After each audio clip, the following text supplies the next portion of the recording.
What do you mean my account is overdrawn?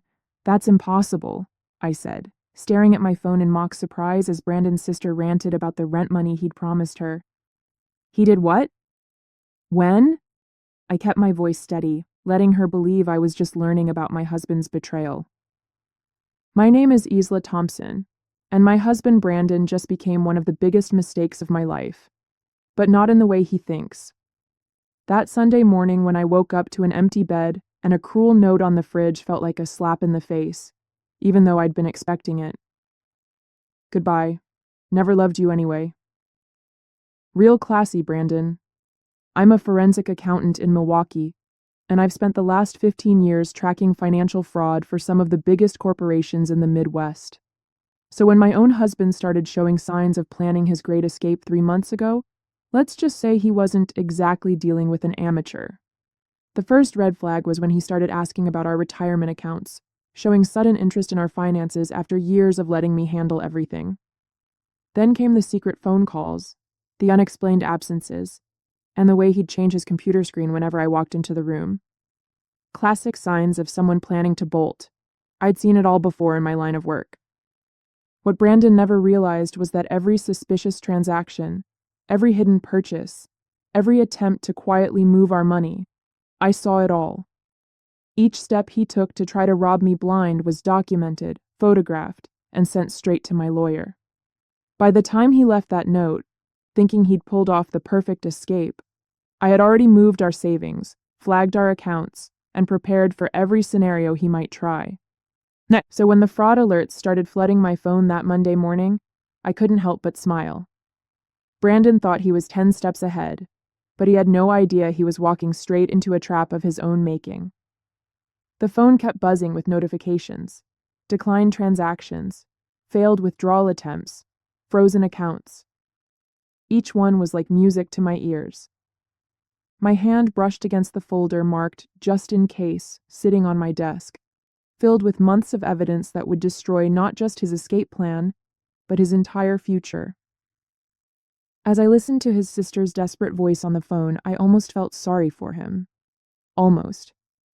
You might think I was devastated, finding out my husband of 8 years never really loved me. But here's the thing about being a forensic accountant. You learn to see patterns. People think they're clever when they're hiding things, but money leaves a trail. Always. And Brandon? He left breadcrumbs everywhere. I met Brandon at a charity gala 6 years ago. He was charming, successful, or so he claimed, and seemed to have his life together. He worked as an investment advisor, drove a nice car, and talked about building a future together. I was impressed by his confidence, his ambition. Looking back now, I should have noticed how he always deflected questions about his clients, how vague he was about his past. The first 3 years were good, or at least I thought they were.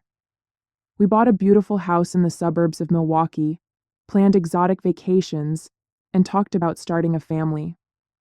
But there were always these little things that didn't quite add up, like how he'd get defensive whenever I asked about his student loans, or how he'd change the subject when I mentioned meeting his old colleagues. "You don't trust me?" he'd say, turning it around on me. "Why do you need to know everything? Don't you think I can handle my own finances?" Classic manipulation. I'd seen it countless times in my work, people using emotional leverage to avoid financial transparency. But I let it slide because I wanted to believe in us, in him. That was my first mistake. Then came the signs I couldn't ignore. Last Christmas, he insisted on separate accounts for our holiday spending. "It'll be more romantic if we surprise each other," he said.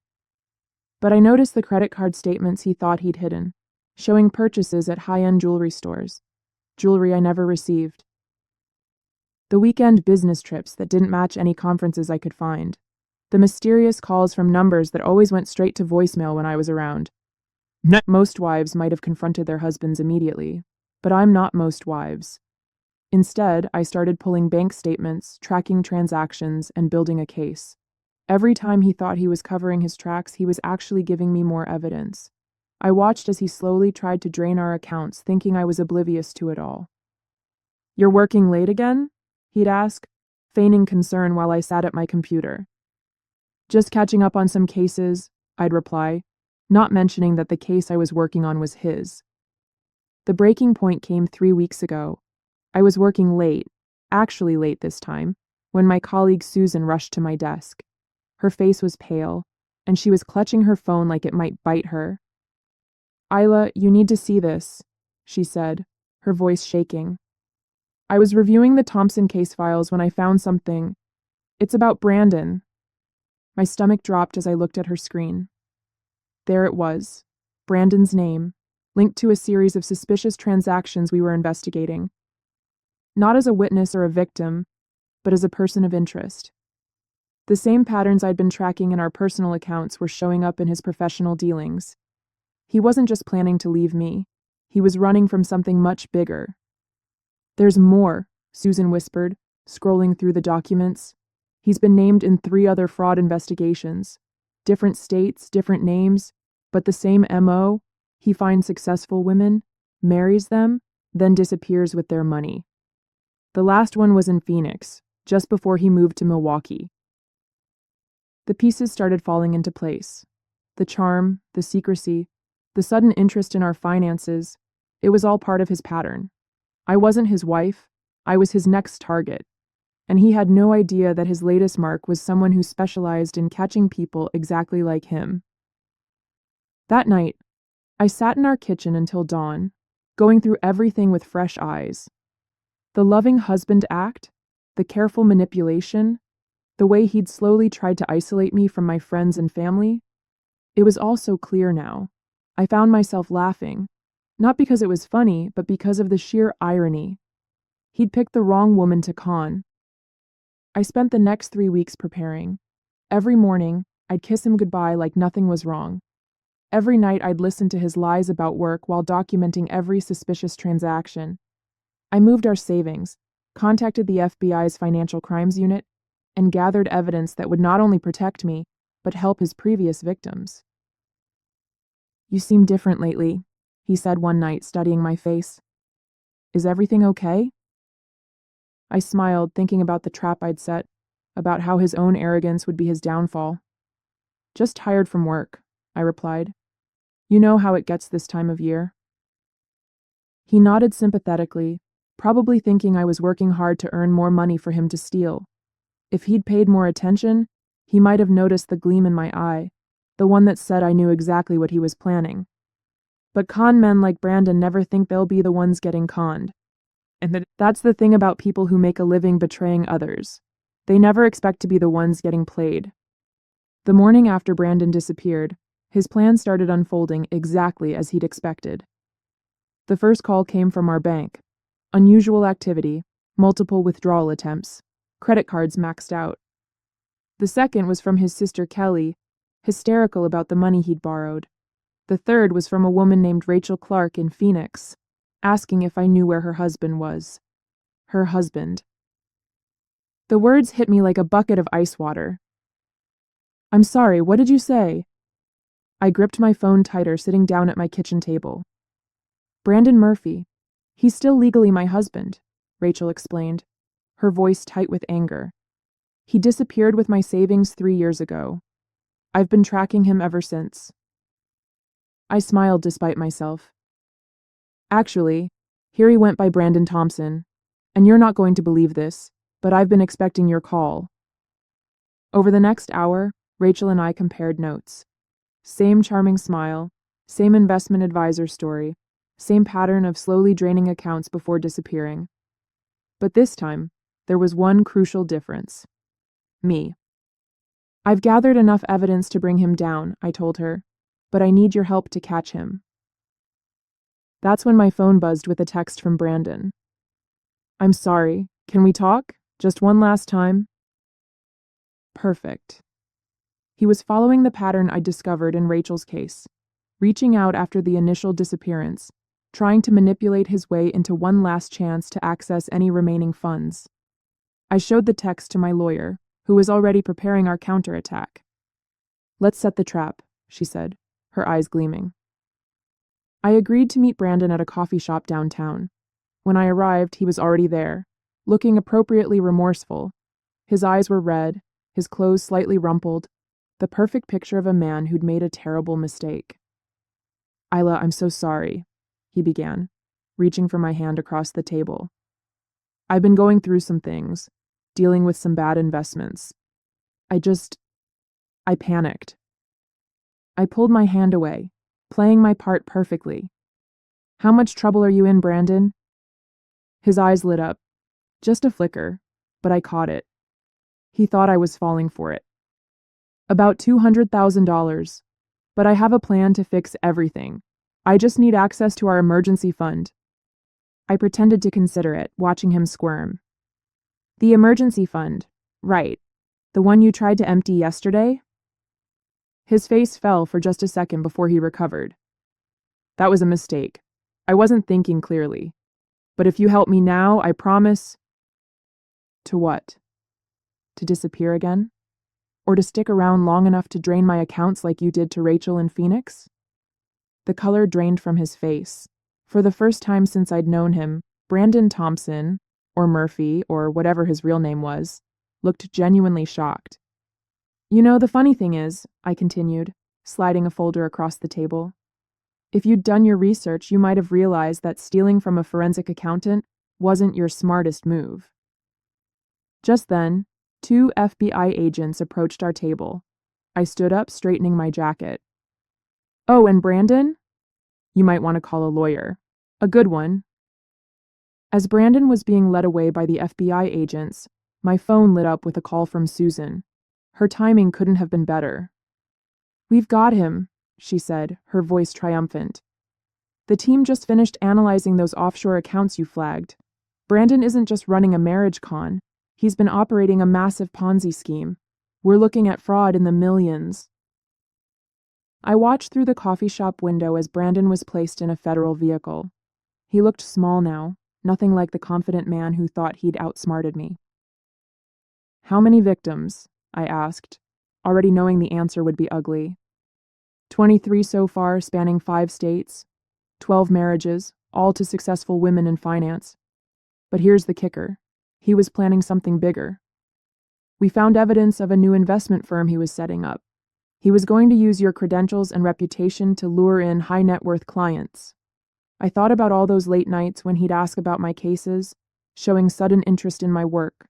He wasn't being supportive. He was gathering information, planning to exploit my professional reputation for his biggest scam yet.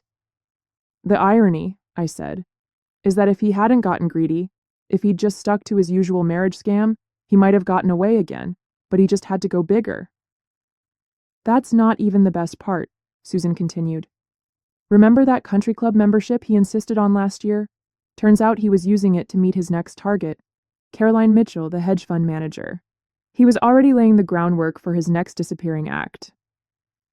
I recalled all the Sunday golf games, the late-night networking events. While he was playing the devoted husband at home, he was setting up his next victim. But Caroline Mitchell wasn't just any hedge fund manager. She was one of my closest friends, and she'd been working with me to document Brandon's every move for months. "Let me guess," I said. "Caroline gave you access to all their private conversations?" "Every email, every text, every recorded conversation in the club lounge. He literally handed us a blueprint of his entire operation while trying to seduce her. The guy practically wrote our case for us." I couldn't help but laugh. Brandon had spent months meticulously planning his exit, thinking he was the smartest person in the room. Meanwhile, every person he thought he was manipulating had been working together, building an airtight case against him. "Have you heard from his sister Kelly?" I asked, thinking about her frantic call this morning.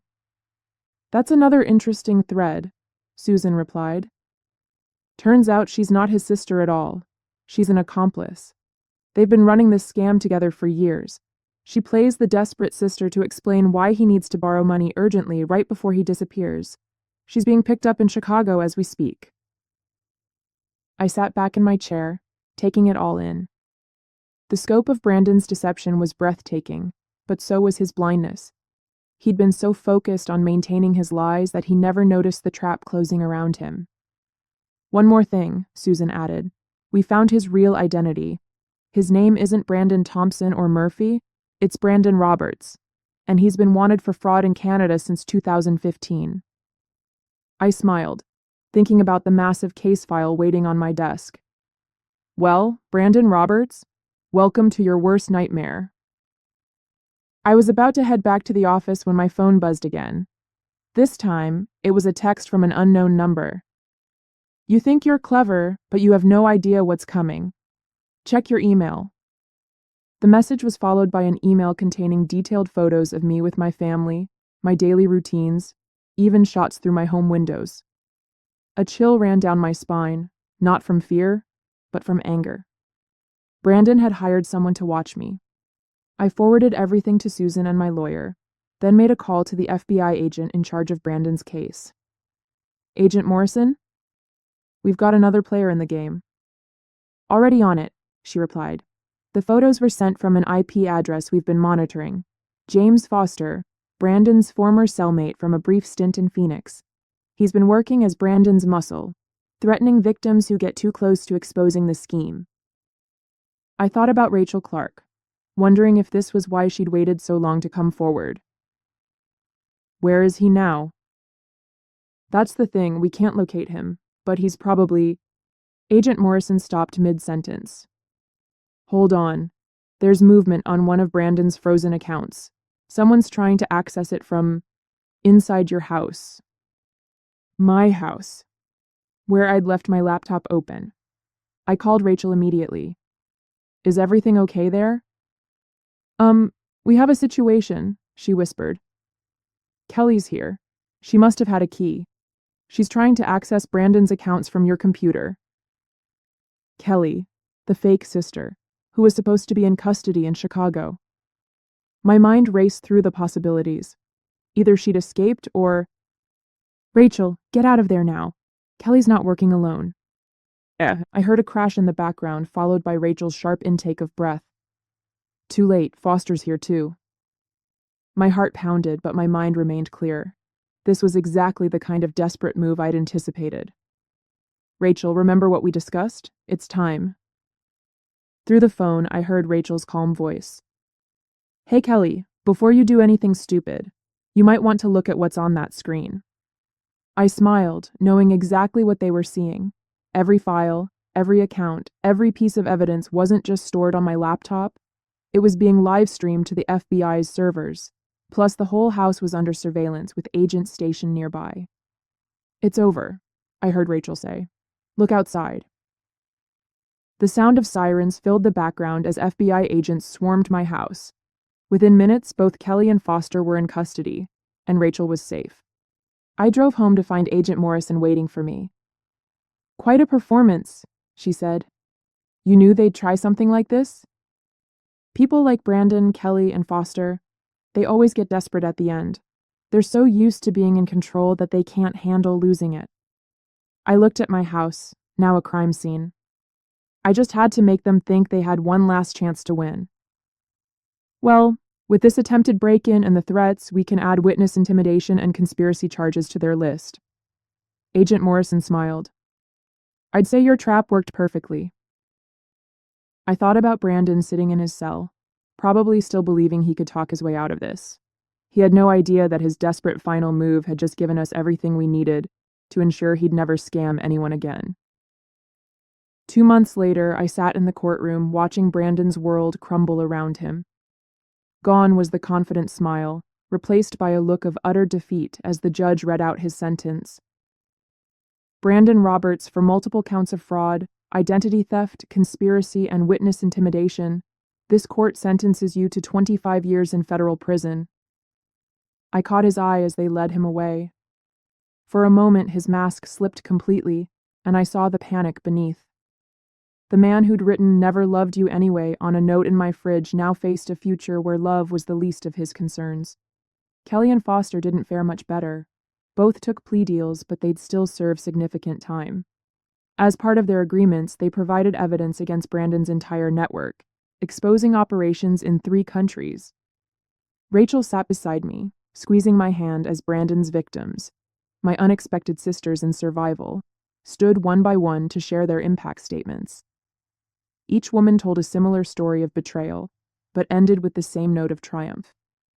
We'd not only gotten justice, we'd gotten our power back. After the sentencing, Agent Morrison approached me with a smile. The Bureau could use someone with your skills. Have you ever considered consulting for us? I thought about all the other Brandons out there, all the scammers who thought they were too clever to get caught. You know what? I think I'd like that. Yeah. As I walked out of the courthouse into the bright Milwaukee sunshine, I felt lighter than I had in years. Brandon thought he'd destroyed me, but he'd only made me stronger. And now I had a new mission, ensuring he would be the last con man to underestimate a woman with a talent for numbers and a mind for justice. 6 months after Brandon's sentencing, I stood at a podium in a packed conference room at the FBI's Financial Crimes Division in Milwaukee. Behind me was a presentation detailing what they now called the Thompson case, though that wasn't his real name or mine anymore. I'd taken back my maiden name, wanting nothing to do with any of Brandon's aliases. The modern con artist doesn't use a gun, I told the room full of agents and analysts. They use trust, manipulation, and technology. But they all leave a trail. You just have to know where to look. The program I developed with the FBI was already showing results. 3 major romance scam rings had been busted in the past month alone. Rachel had become one of our most valuable consultants, her experience helping us understand how these predators chose their targets. After the presentation, I checked my phone to find a message from Susan. Another victim of Brandon's had been located in Vancouver. Unlike the rest of us, she'd lost everything: her house, her savings, her business. But this time, we could help her recover what was stolen. The forensic team had finally cracked Brandon's encrypted files, revealing accounts he'd hidden all over the world. I thought about that Sunday morning when I'd found his note, how he'd tried to break me with 5 cruel words. Instead, he'd given me a gift, the chance to help others fight back against people like him. My new apartment overlooked Lake Michigan, and as I sat on my balcony that evening, I smiled at the irony. Brandon had spent his life taking things from strong women, but in the end, he'd inadvertently created something powerful. A network of survivors turned warriors, all dedicated to taking down men like him. Sometimes the best revenge isn't just surviving, it's thriving.